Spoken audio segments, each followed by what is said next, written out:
જો મિત્ર તમને આ મધ દેખાડ્યું બધું મધ મરી ગયું એના કરતાં દવા ન છટાય આપણે નુકસાની થાય અને તમે દવા છાંટો તો સાંજે છાંટજો નગર આવી રીતે નુકસાની થશે આપણે પાક એમાંથી આજ ખેડૂત મિત્રોને થોડીક માહિતી આપી છે આ વિડીયો પૂરો જોજો એટલે તમને પણ ખબર પડશે આપણે પહેલાં વરિયાળી વિશે અને મધ વિશે થોડીક માહિતી આપી તમે આ વિડીયો એન્ડ લગન જોજો એટલે તમને પણ થોડોક અનુભવ થઈ જાય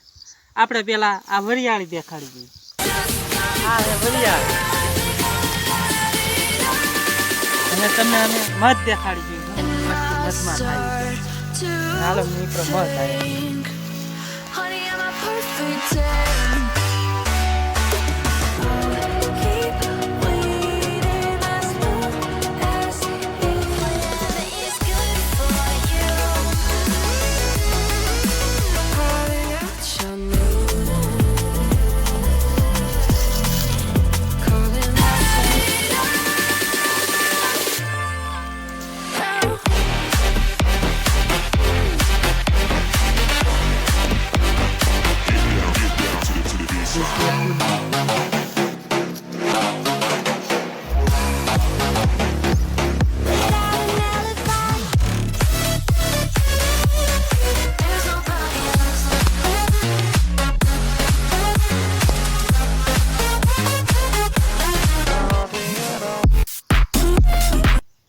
તમે આ મધમાખીનું તમે મધ જોયું ત્યાં જો કેટલું મરી ગયું આમાં આપણે દવા છાંટવી એના કારણે મધમાખી મરી જાય છે અને આ ફલન આપણે ઓછું વસ્તુ હાટું તમે દવા છાંટી હોય તમે દવા છાંટો એટલે તમારું મધમાખી મરી જાય છે એના કારણે આપણે આ ફસલ રહે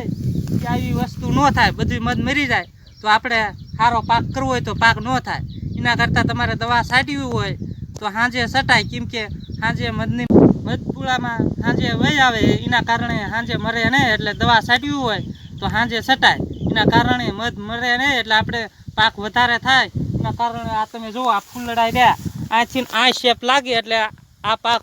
બધું રહ્યો વધી નકર પાક થાય જ નહીં આપણે ખેડૂત મિત્રો આ દવા છાંટીને ખોટી આવી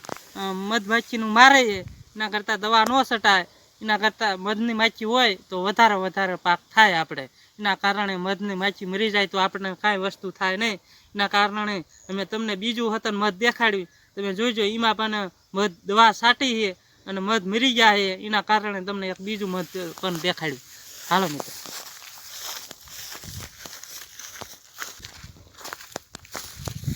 જો આ